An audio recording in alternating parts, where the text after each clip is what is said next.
Good morning, my friends. It's, what is today? Today's Monday?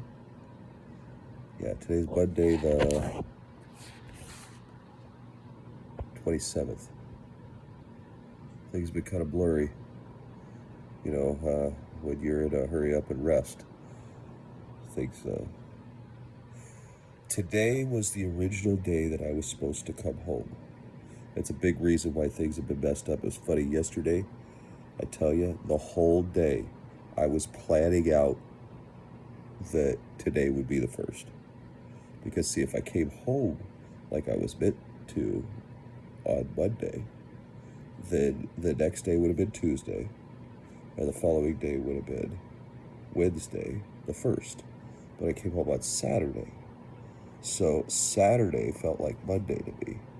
And then Sunday felt like Tuesday to me. So all day yesterday, I'm thinking that today is going to be the 1st. So I'm getting help organized.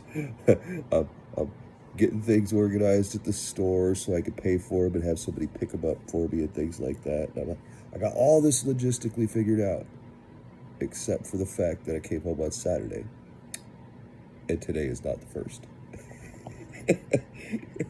But I got it figured out now, so I know that Wednesday is the day after tomorrow. I got it figured out enough that it's okay. It's okay. Anyways, as you can tell, I'm in good spirits. Last night was the first night that I got a proper night's rest. My wife and daughter did a really good job watching over me while I fell asleep to make sure that I didn't snore, because we definitely don't want vibration in the head. So as I'd fall asleep, they would make sure that I didn't start snoring. And when I did start snoring, because for a couple hours it was a struggle for them, because every time I start to fall asleep I'd lightly start to snore, and we don't want any snoring. So that was a little challenging. The night before, I just didn't sleep very well because I hurt a lot. And but last night, once we got me in a position that I was okay, my wife got an extra pillow here for me. Love me, my feather pillow. What a relief. Anyways, I'm going to ramble in this one this morning. I haven't talked to you guys in a little bit, so forgive me. As you see, I trimmed my beard off. I had all kinds of glue and stuff that was in the side of it. I'm sure I said it before, but quite honestly, I haven't watched the videos. It's going to be interesting going back and looking at this afterwards, when I can fully comprehend and just, I guess, admire the process.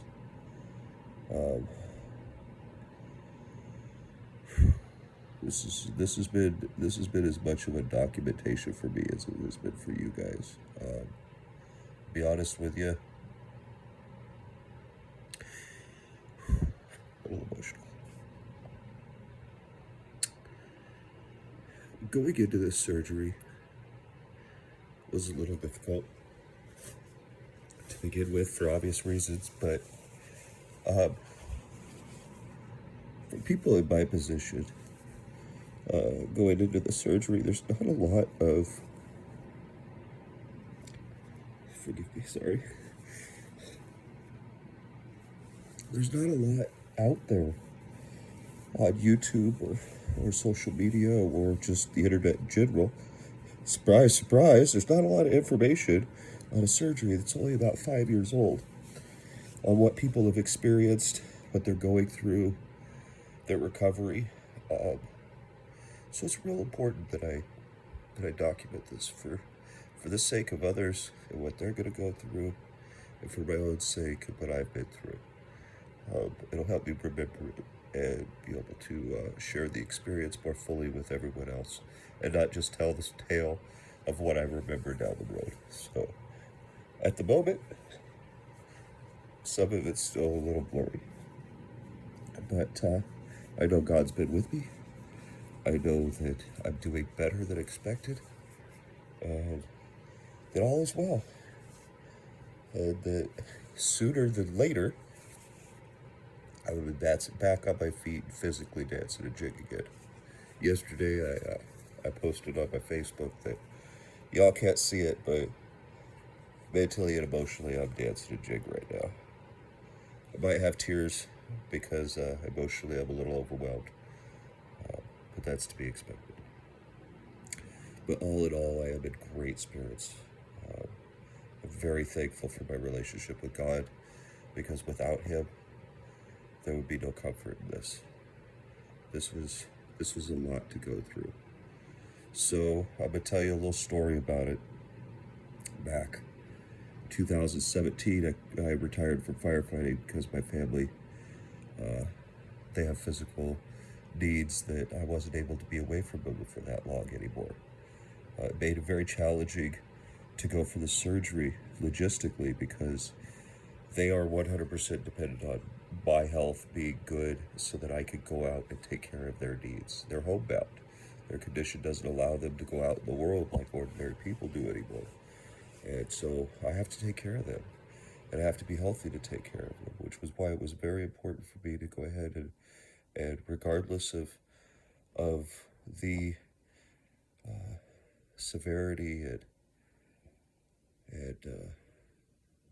all of this, I can't think of how to put it, but this is a lot to go through. But I needed to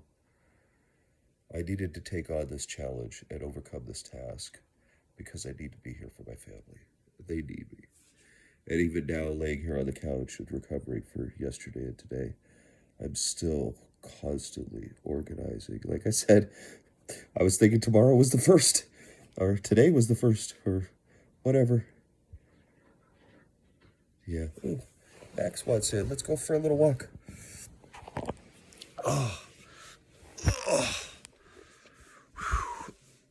Doctor said it's good for me to get up and walk around. So I do. We just take it nice and easy. Wifey, don't be mad at me for not waking you up. Darling, you've done so much in the last 36 hours, 48 hours that I've been home. You need the rest, so I'm letting you get the rest. And I'm okay. I got the phone in my hand. If I needed to call you, I could. So, just rest a little longer. Let's let Maximus in. Let's see.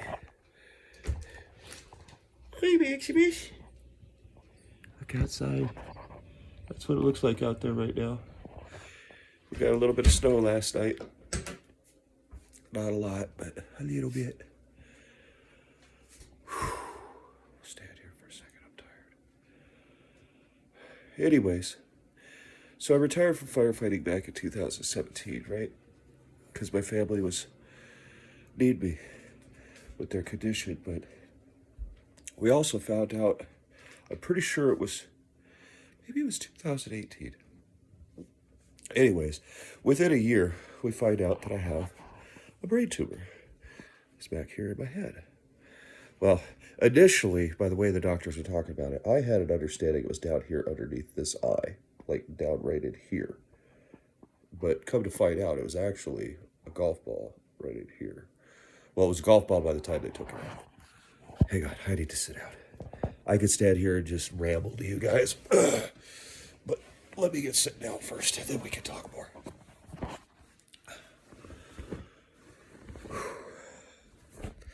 All right, that's better. I got me my coffee, my covfefe. Probably the funniest thing that Trump has ever said.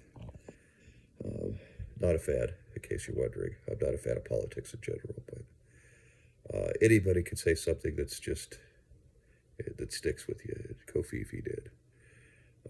In case you don't know the reference, at some point, somewhere along the lines, the media picked up on one of his misspellings on a tweet, where he called coffee Covfefe. And quite frankly, it's funny. And I love it. So I love me some coffee too. Anyways. Where was I? Oh yeah. So they found the tumor in like October. I'm pretty sure it was 2018. I don't think it was at the end of fire season 2017. Pretty sure it was the next fall. Anyways, so they found the tumor. It was the size of my pinky nail, right? Now, I went in and I talked to the doctors and stuff. They told me things like, oh, this is a meningioma. You've probably had it most of your life. They're very slow growing. We do need to image it 6 months, a year, and then a year later after that, and then we'll make a plan from there, right? So all is well, and you have things, right? Everybody's got little things about their health, little quirks. As long as it's not harming anything, all good, right?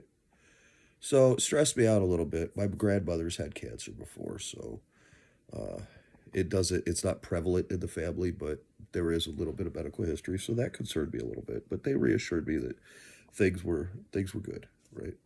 And they were until it started to grow. So me, uh, I being told that everything's fine. After my 6 month and my 1 year scan, by 2019, I felt pretty comfortable that it hadn't grown that much. It had changed a little bit, but not significantly. And they told me at that time that they don't exactly measure it at the same points necessarily. So a millimeter or two in a given direction might actually just be a mathematical error because of where they're measuring it. So, like, one of the accesses was a little bit different in the millimeters, but generally speaking, it was still the same. So, me, I let it go. I didn't think about it for a couple years. Well, about 3 years later, this was last fall, I started getting migraine headaches on a regular basis, like 3 or 4, 5 a week, moderate to severe migraines. Not enough to go into the ER, but enough that as a natural medicine guy who doesn't take pain medications, found myself having to take pain medications quite frequently just to deal with it and then go lay down. And I started to get tired a lot more. And my wife got concerned about that. She's like, you need to get back on that. You need to have it imaged, see if it's having anything to do with it. So I get imaging done. I get my eyes checked. Sorry. I'll have nasal drainage for like 3 weeks, a little bit of blood and fluid, as long as I don't have a pouring nose. So the big things to watch for is lots of dark blood. The nosebleed doesn't want to stop, or clear fluid pouring out of my nose like a runny faucet, or metallic taste down the back of my throat, or a faucet drainage back down to the back of my throat. That could be brain fluid. And we don't want that. That would be all bad. That's an immediate trip to the ER, probably a life flight to Bend or over to Portland at OHSU. So thankfully, God has done a good job. And the doctors did a good job, and everything's healing up right. So we don't have any of those complications. I could have even had a tube in my back to drain off fluid. That's one of the complications that happens is if you start getting pressure on the brain and stuff. They put an IV in your spine and relieve the pressure by draining off some of the fluid, and it stays in there like a little catheter. I'll tell you what, that scared me. I was concerned that I scared is not a good word. Okay. Um, when it comes to the complications and potential complications, that's one that I was like, really don't want something stuck in my back. I've been there before. I had a spinal tap because they thought I had meningitis at one time, and it left a hole, and so the pressure in my spine was not regulating itself, so I ended up getting these massive headaches. And they had to pull blood and put it in my back, called a blood patch. It's basically just like doing the spinal tap, except instead of pulling fluid out, they take blood out of your arm and then inject it into your spine to create a clot that patches the hole and allows it to heal. It's really creepy. That experience for me, because 2 weeks later I went to boot camp. That was back in 1997. I had strep throat really bad. They thought I had spinal meningitis. Come to find out I had strep throat. But that was after they did the spinal tap. And They had to do the blood patch. Then 2 weeks later, I went off to boot camp, blew my back out, ended up with a general discharge. That whole situation sucked, but it is what it is, you know. You get through things. Everybody's got stories. We all go through things. That's just one of the quirky little ones of mine. Oh, good. I can move my eyebrows. That's a good sign. My wife did an eye check last night. My eyes dilate properly, and I'm able to follow her finger. Sorry. Yes, I can move my eyebrows independently. I can do the rock. Can the rock do the other rock? Anyways, wow, this is a 15.5 minute video already. I'm rambling.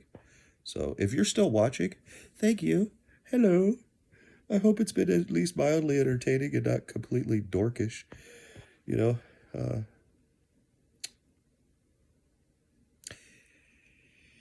yeah, so anyways, back to my story. In 2022, wow, last fall. So last fall, the headaches are bad. Getting kind of a shimmer in my vision at the time. It was one of the original things that I went in for, that they found the tumor to begin with, was because I was complaining about having more frequent headaches and this odd shimmer. Like when you're not focused on distance or something up close, there's that in-between zone there, right? I don't know if it does it for you, but for me, I get this really weird shimmer, like the reflection off of water. You know how like if you got water in a glass on the table and the light hits it just right, it shines up on the wall, and it makes a shimmer on the wall, right? Well, so non-distinctive in that zone between foreground and background, there was a shimmer like that. Like my whole vision had a layer in it that was doing that, and they kind of blew that off at the time. I'm sure it was related. More now than ever, I'm sure it was related. But anyways, so I tell them, you know, I was supposed to come in and have imaging done in the past, and I just kind of let it go. I didn't think it was relevant at the point, and now I'm kind of second guessing my decisions. Well, it was a good thing I did, because, like I said, it had grown to the size of a golf ball. Actually, from my understanding, it was about the size of my thumb. Last October, it was just over an inch by just under an inch by like half an inch, because they measure it in 3 points. So 3 point axis to get the volume of the tumor. That's length times width times height. This is how we do it traditionally in geometry. Well, when you have an irregular sized tumor, they have 3 points of access just like that, except it's not called length width height. It's called 3 points of access. So anyways, that's when I went into the eye doctor, and I get a call from my eye doctor. My eye doctor's like, hey, I got your MRI report, and have you heard it yet? And I'm like, no, but I've actually been interested in hearing the results of that, and I was contemplating on who I needed to talk to. He's like, well, I could give you those results if you'd like. And I said, well, I appreciate that. And he goes, well, it looks like your tumor significantly grew according to the information in the MRI that I'm reading. He said it grew by about 40%. And that scared me.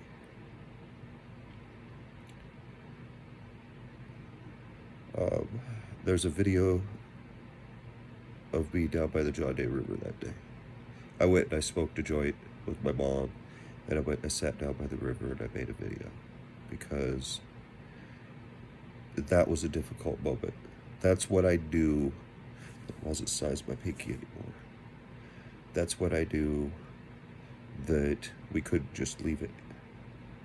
And that's what I knew that had characteristics that weren't slow growing.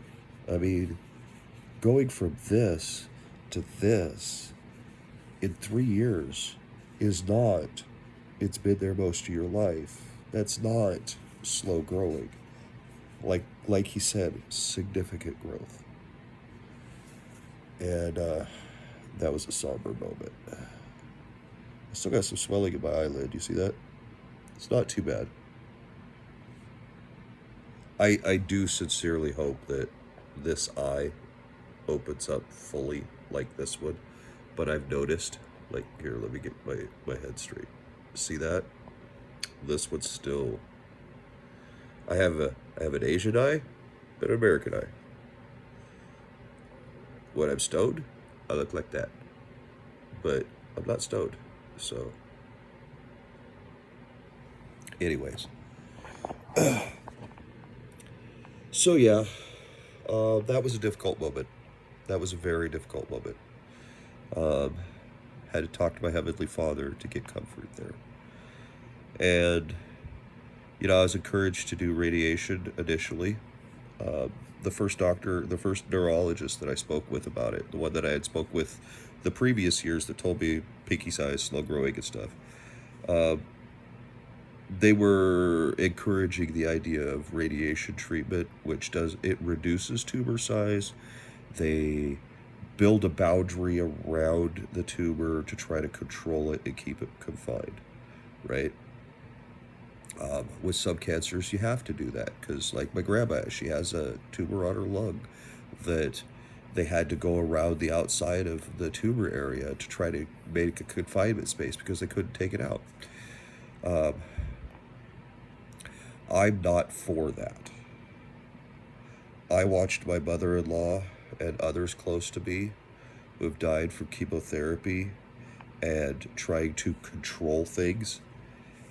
And at that point, I wasn't ready for surgery. I wasn't ready. I mean, I was very overwhelmed. Very overwhelmed. But I knew that something had to be done. And so I wanted to explore naturopathic versions because, they're telling me, oh, well, let's control it with radiation. I'm like, let's control it with naturopathic medicines. I'm a I'm a big proponent of medical marijuana. I know what full extract oil can do. I know that cannabis has anti-tobacco properties.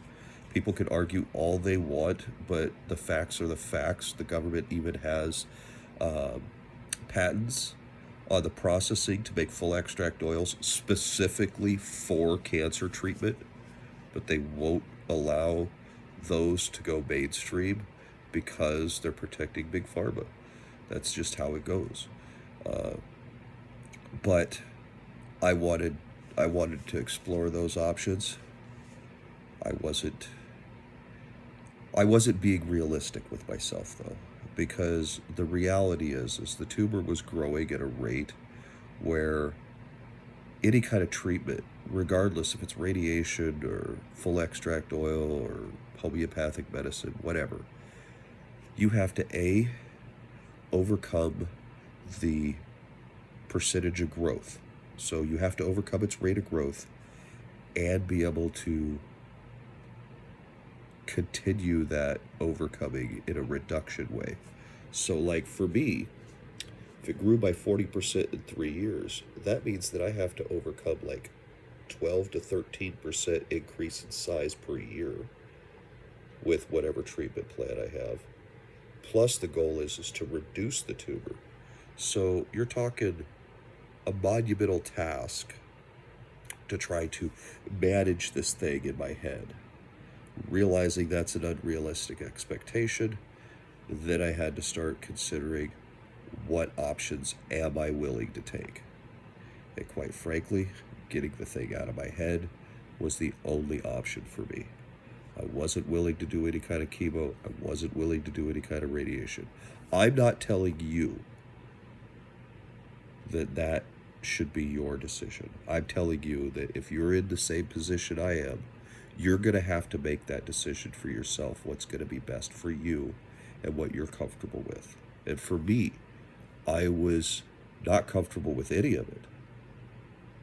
And I had to find that answer. And it took a lot of prayer. It took a lot of communication with my wife. My wife being honest with me and open about how she was feeling about it really, really is important. I cannot stress how important communicating with your loved ones is. They're going through this with you, and they need you, and they needed me. And when we communicated, we formulated the plan that we were going to get this thing out of my head. At that point, I didn't even know that it was a golf ball size. I was still thinking it was about the size of my thumb. Well, when I went in, so my surgery was last Wednesday.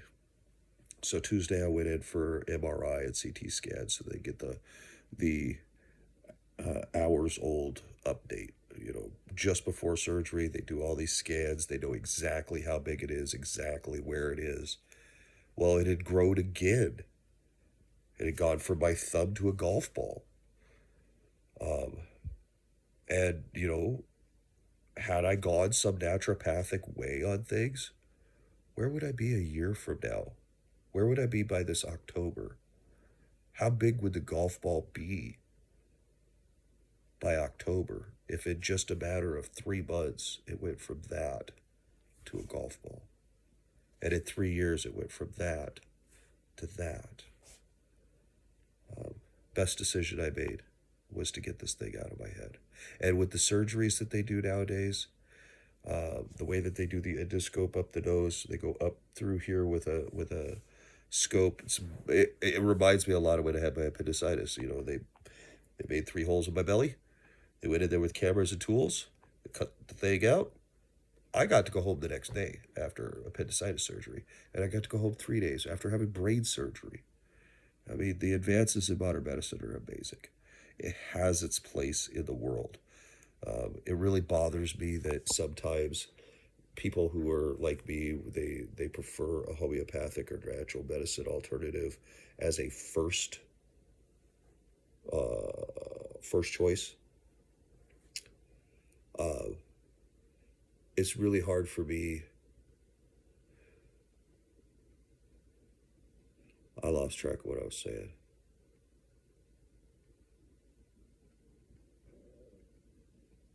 I got distracted by the bathroom fan. It was making a weird noise, and I just totally lost train of thought.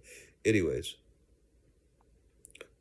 so yeah, we made the decision that, yeah, it needs to come out, and it did. And like I said, it got to be about the size of a golf ball, and so they took it out. They got a really great procedure.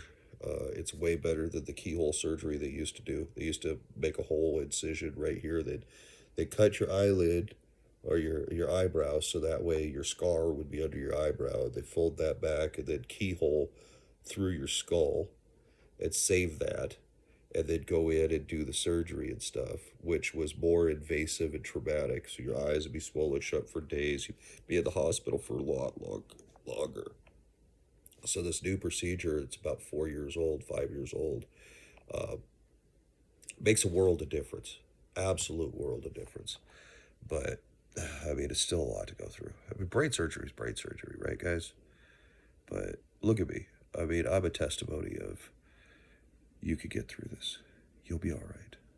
And if you're not, then you're still going to be all right. Just make sure your relationship with God is in the right place, and that you have that, because without it, I don't know how I would have handled it psychologically and emotionally. That comfort of having my Heavenly Father with me is everything. He is family. You know what I'm saying? You got people in your life that are family, and I have people in my life that are family, and they were so important during this, and God was just as important. So make sure that you foster that relationship, that you allow Him in to listen and to have His hand in everything that goes on, because these are the moments that everything else we go through, these are the moments that those things are preparing us for. This is when our faith is tested the most. When we go through things that are completely out of our control, that without Him, there would be no way. And look at me. I have been so blessed. I have been so blessed with so much comfort and support, both physically, emotionally, and spiritually, that I can't express the gratitude enough. But it has been key in this experience for me to be okay. And I'm going to continue to be okay. And I'm going to continue to make videos like these. Maybe they won't be over 30 minutes long like this one, but maybe they will. Because honestly, I like talking to you. And if you're still here, then you must like listening to me, because I have rambled for the last 30 minutes and 40 seconds. And I appreciate you. And I hope you have a blessed day. And I hope to see you again soon. And yeah, peace.